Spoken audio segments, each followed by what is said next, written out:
다 같이 사도신경으로 신앙 고백하겠습니다. 전능하사 천지를 만드신 하나님 아버지를 내가 믿사오며 그 외아들 우리 주 예수 그리스도를 믿사오니 이는 성령으로 잉태하사 동정녀 마리아에게 나시고 본디오 빌라도에게 고난을 받으사 십자가에 못 박혀 죽으시고 장사한 지 사흘 만에 죽은 자 가운데에서 다시 살아나시며 하늘에 오르사 전능하신 하나님 우편에 앉아 계시다가 저리로서 산자와 죽은 자를 심판하러 오시리라. 성령을 믿사오며 거룩한 공회와 성도가 서로 교통하는 것과 죄를 사하여 주시는 것과 몸이 다시 사는 것과 영원히 사는 것을 믿사옵나이다. 아멘. 우리 찬송가 218장 내 마음과 정성을 다하여서 찬양드립니다. 218장입니다.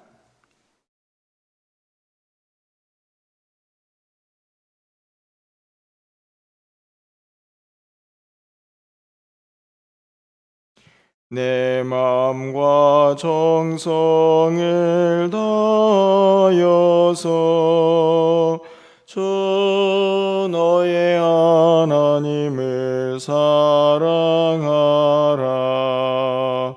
내 몸을 아끼고 사랑하되 형제와 이웃을 사랑하라. 주께서 우리에게 명하시니 그 명령 따라서 살아가리. 널 미워해 치는 원수라도 언제나 너그럽게 사랑하라. 널 핍박하는 자 위에서도 진실한 마음으로 복을 빌라. 주께서 우리에게 명하시니 그 명령 따라서 살아가리. 나 항상 주님을 멀리하고 형제를 사랑하지 못하였다. 이러한 죄인을 사랑하사 주께서 몸 버려 죽이셨다. 속죄의 큰 사랑 받은 이 몸 내 생명 다 바쳐 충성하리.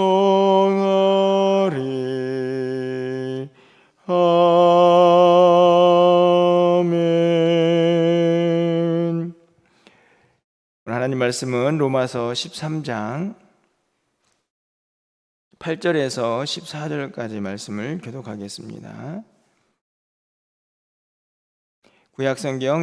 신약성경 258쪽에 있습니다. 로마서 13장 8절에서 14절 말씀 한 절씩 교독하고 마지막 절은 함께 읽겠습니다. 피차 사랑의 빛 외에는 아무에게든지 아무 빛도 지지 말라. 남을 사랑하는 자는 율법을 다 이루었느니라.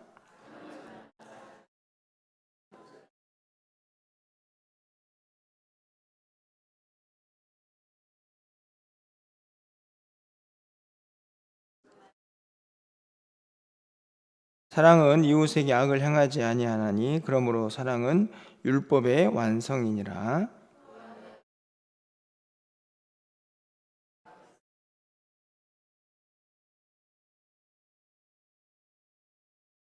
밤이 깊고 낮이 가까웠으니 그러므로 우리가 어둠의 일을 벗고 빛의 갑옷을 입자.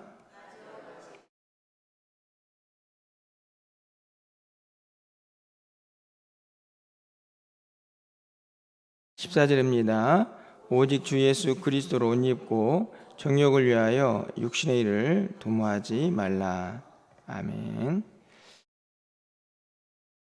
로마서 후반부에 있는 말씀을 통해서 우리가 예수 그리스도를 믿는 이후에 어떤 삶을 살아야 하는가 하는 것에 대해서 구체적으로 좀 계속 살펴보고 있습니다. 특별히 어제는 12장 후반부에 있는 말씀으로 선으로 악을 이겨라 하는 말씀을 함께 살펴봤고요. 오늘은 사랑에 대해서 함께 말씀을 살펴보게 됩니다. 어떤 의미에서 선이 최고의 선이 있다면 바로 그것은 사랑이 아닐까 하는 생각이 드는데요. 가장 먼저 좀 생각해 보아야 할 것은 사랑의 대상이 누구인가 하는 것입니다. 우리가 일반적으로 생각해 보면 자기 자신을 사랑하는 일에는 특별히 어떤 명령을 하지 않아도 자연스럽게 이루어지는 일이 아닌가 생각이 듭니다. 특별히 병적인 문제가 있지 않는 이상은 기본적으로 사람은 자기를 사랑하는 그런 모습을 간직하게 됩니다. 그런데 상대방을 사랑하는 것, 나 말고 다른 누군가를 사랑하는 것은 그렇게 쉽지가 않죠. 특별히 나를 사랑하는 사람, 그래도 좀 사랑할 수 있을 것 같고, 또 혈연으로 또 친한 관계로 맺어진 그런 사람들은 사랑할 수가 있을 것 같습니다. 자기 자신은 좀 사랑하고, 그리고 또 제한된 또 남의 영역에서 이웃이라고 말할 때에 그렇게 모두가 아니고 제한된 영역에서 그렇게 사랑을 하게 되는데요. 하지만 성경은 우리가 사랑해야 할 대상이 그렇게 제한적이지 않다 하는 것을 분명히 가르쳐 줍니다. 오늘 본문에서 생각해 볼 것은 8절 하반절 말씀에 남을 사랑하는 자는 이렇게 되어 있습니다. 남이 누군가요? 남은 나를 제외한 모두가 다 남이죠. 그 남이라는 이 단어 속에는 내가 사랑하는 사람만이 아니고 나를 힘들게 하고 나를 핍박하는 사람, 그런 사람들도 그곳에 다 포함되어 있습니다. 9절 하반절 말씀을 보면 내 이웃을 내 자신같이 사랑해라 이런 말씀을 보면 그 남을 어떤 모습으로 또 얼마만큼 사랑해야 하는가를 보여주고 있습니다. 우리가 잘 알고 있는 것처럼 그 이웃, 이 남의 범위에는 누구도 포함이 됩니까? 원수도 포함이 되죠. 마태복음 5장 44절에서 예수님께서 나는 너에게 이르노니 너희 원수를 사랑하며 너희를 박해하는 자를 위해서 기도해라 이렇게 말씀을 하십니다. 원수를 사랑해라. 원수도 남이고 이웃이죠. 사실은 굉장히 어려운 이야기지만 성경의 사랑은 어떤 제한이나 또 범위를 정하지 않습니다. 그가 누구든지 간에 진심으로 사랑할 수 있는 사람이 되라 하는 것이 성경의 가르침이죠. 아마 이런 말씀을 들으시면 어떻게 그렇게 할 수 있어?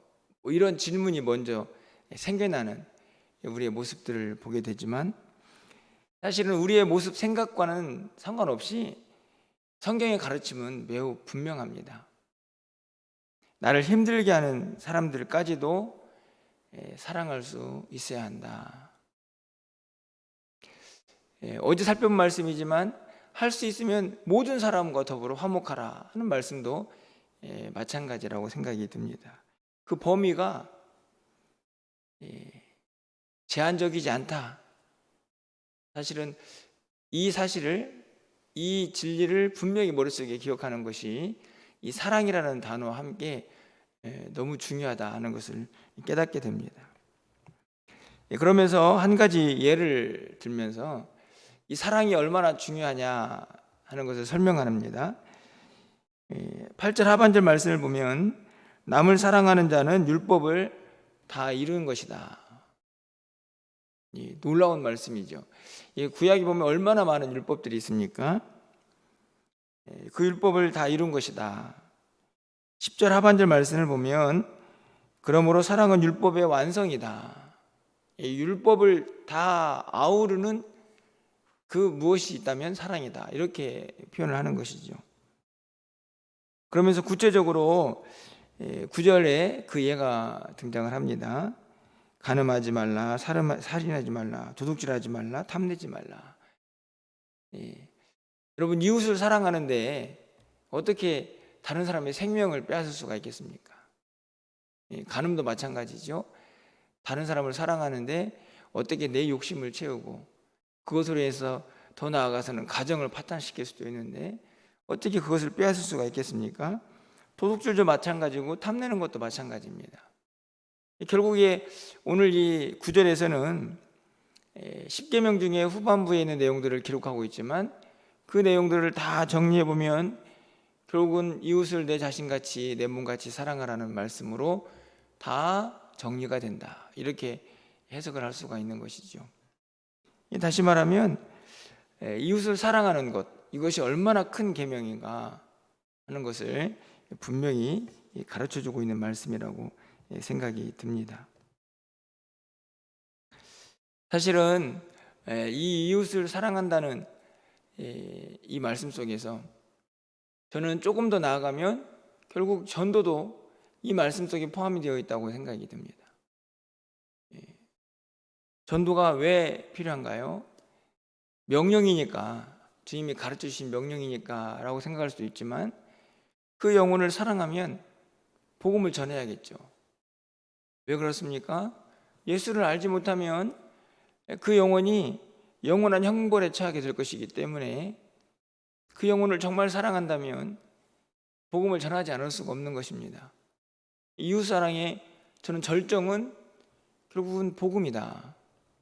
그걸 전해서 그가 예수를 믿게 하는 것이죠. 그것이 얼마나 큰 사랑입니까? 그냥 물질적으로 조금 도와주는 것, 그것은 한계가 있습니다. 우리의 힘으로 감당이 안 되는 부분도 있을 수 있고, 하지만 영혼을 구원하고 그 영혼을 사랑하는 것, 우리가 그 사랑의 범위, 대상, 이것들을 좀 오늘 이 아침에는 다시 한번 깊이 묵상하면서 그 사랑이 얼마나 큰 사랑인가, 어떤 사랑을 내가 하는 것이 주님이 기뻐하시는 것인가 하는 것을 좀 다시 한번 결단하는 이 아침이 되었으면 좋겠다 하는 생각을 갖습니다.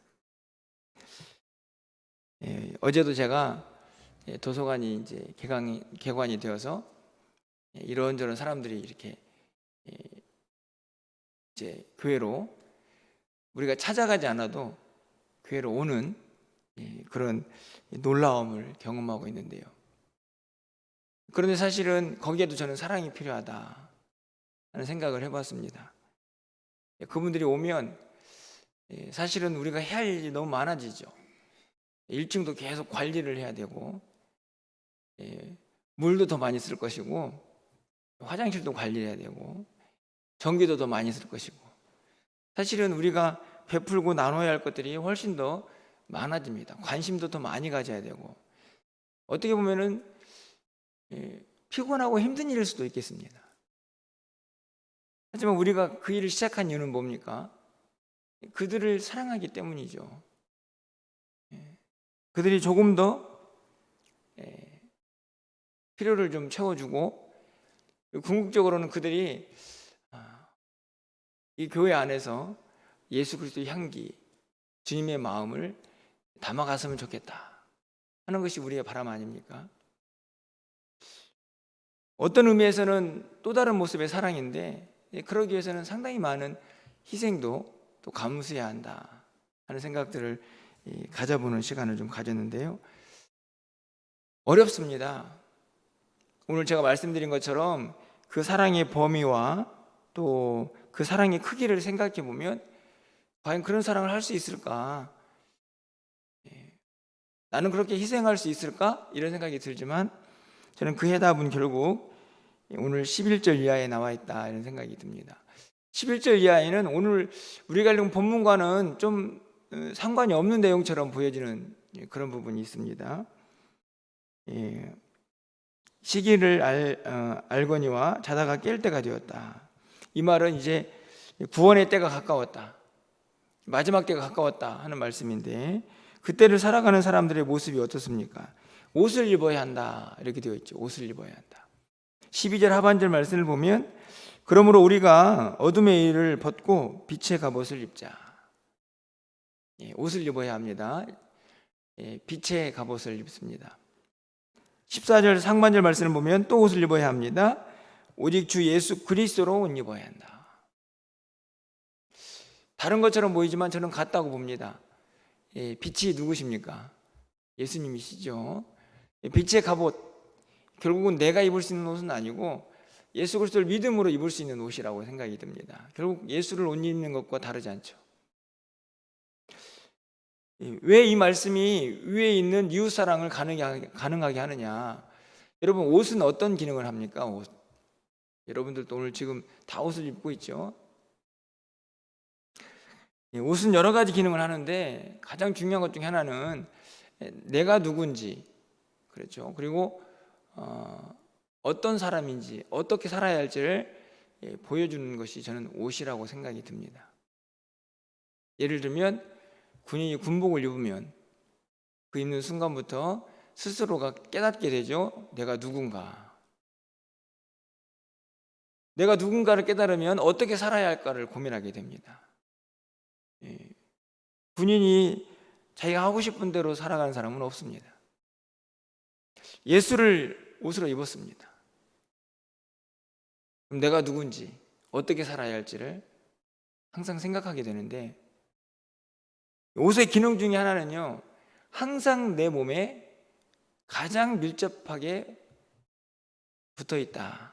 저는 그렇게 생각합니다. 다른 어떤 것보다도 옷을 딱 입는 순간 그 옷은 내 곁에 항상 가장 가까이 붙어 있죠. 어느 누구보다. 그리고 항상 나를 따라다니게 되어 있습니다. 이게 옷입니다. 이 옷을 입으면 어떻게 된다고 말씀하고 있습니까? 여러분 13절 말씀 보시면 낮에와 같이 단정히 행하고 방탕하거나 술 취하지 말며 음란하거나 호색하지 말며 다투거나 시기하지 말고, 14절 하반절에 정욕을 위하여 육신의 일을 도모하지 말고, 이걸 안 하려면 옷을 입어야 하는 것입니다. 그러니까 내 욕심 채우지 않고 이 정욕, 자신의 일을 도모하지 않고 상대방, 다른 사람을 사랑하려면 이 옷을 반드시 입고 있어야 하는 것이지. 바로 빛의 옷이고 바로 그리스도의 옷입니다. 예수님을 입고 있는 거죠. 그 옷을 볼 때마다 가장 내 곁에 가까이 있기 때문에 그 옷을 볼 때마다 내가 누구인지, 어떻게 살아야 할지 깨닫게 됩니다. 왜요? 그 예수님이 십자가에서 다른 사람들을 어떻게 사랑했는지를 보여주셨기 때문이죠. 우리가 아직 죄인 되었을 때에 그렇습니다. 의인도 아니고 죄인들을 위해서 십자가에서 아낌없이 자신을 다 내어주신 그 사랑의 옷을 입었으니 우리가 어떻게 우리 자신만을 위해서 살겠습니까? 그 옷을 입고 있는데 어떻게 내 욕심을 채우면서 살겠느냐 하는 것이죠. 오늘 본문의 가르침은 매우 분명하다 이런 생각이 듭니다. 정리해 보면 예수 그리스도로 옷 입고 내 욕심이 아니라 예수님처럼 다른 사람들을 위해서 그들을 사랑하고 그들을 위해 기도하고 그 영혼을 불쌍히 여기는 사람이 되어야 한다 하는 것이 오늘 본문의 가르침이고, 그것이 율법의 완성이다 하는 것을 우리에게 가르쳐주고 있다고 생각합니다. 이미 잘 알고 있는 말씀들이죠. 하지만 다시 한번 이 아침에 이 말씀을 깊이 묵상하시면서 제가 시간상 다 전하지 못한 것까지도 또 기도를 통해서 깨닫는 그런 은혜가 있기를 간절히 소망합니다. 그리고 단순히 깨닫는 것으로만 그치지 마시고 또 오늘 내가 하루를 살아가면서 내가 어떤 모습으로 예수 그리스도를 옷 입은 사람답게 또 다른 누군가를 구체적으로 사랑하면서 그렇게 실천하면서 살 수 있을까? 기도 중에 결단하고 또 다짐해서 또 이 한 날을 그렇게 살아낼 수 있는 저와 여러분의 삶이 되시기를 주님의 이름으로 간절히 축원합니다. 기도하겠습니다. 사랑의 하나님, 우리가 다른 사람들을 사랑해야 한다는 것을 이미 잘 알고 있습니다. 하지만 우리의 본성은 항상 내 자신을 사랑하지만 다른 누군가를 사랑하는 일에 익숙하지 않은 것을 보게 됩니다. 특별히 나를 힘들게 하고 어렵게 하는 사람들은 정말 사랑하기가 어려운 것이 우리의 본성인 것을 깨닫습니다.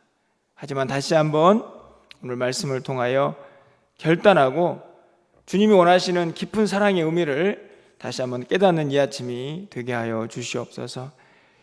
남이라는, 이웃이라는 그 단어 속에 내 생각으로 무엇인가 제한하거나 한계를 짓지 않도록 주께서 인도하여 주시고, 주님이 많은 사람들, 모든 사람들을 그렇게 사랑하셨듯이 우리도 예수 그리스도를 옷 입고 자신의 정욕을 위해서 사는 것이 아니라 다른 누군가를 위하여 사랑하며 헌신하며 살아갈 수 있는 우리 모두가 되게 하여 주시옵소서. 그 사랑으로 주님이 원하시는 성도의 삶을 살게 하여 주시고, 오늘 한 날 그 사랑을 실천하며 살아갈 때에 많이 힘들고 어렵겠지만 주님께서 힘주시고 능력 주셔서 주님이 기뻐하시는 삶을 살아갈 수 있도록 주님 인도하여 주시옵소서. 1층 도서관이 개관이 되어서 많은 사람들이 오가게 하심을 감사합니다. 이 귀한 곳을 통해서 하나님의 영광이 온전히 드러나게 하여 주시고, 무엇보다도 이 공간을 밟고 지나가는 모든 이들에게 하나님의 사랑이 깊이 새겨질 수 있도록 주께서 역사하여 주시옵소서. 이 일을 위하여 힘쓰고 애쓰고 또 수고하는 손길들을 하나님께서 기억하여 주셔서 그들의 헌신과 섬김이 결코 헛되지 않도록 주께서 은혜 위에 은혜를 더하여 주시옵소서. 사랑하는 성도들의 한날의 삶을 지켜주시고, 오늘 각자의 자리에서 예수 그리스도의 향기가 되어서 우리의 몸이 거룩한 산제물로 드려지는 영적 예배를 드리며 하나님을 기쁘시게 하는 삶을 살 수 있도록 주께서 은혜를 더하여 주시옵소서. 오늘도 기도할 때 하늘문이 활짝 열려지고 하나님이 우리에게 말씀하시는 그 음성 듣고 돌아가는 귀한 시간 되기를 간절히 소망하고 우리 주 예수 그리스도의 이름으로 기도합나이다. 아멘.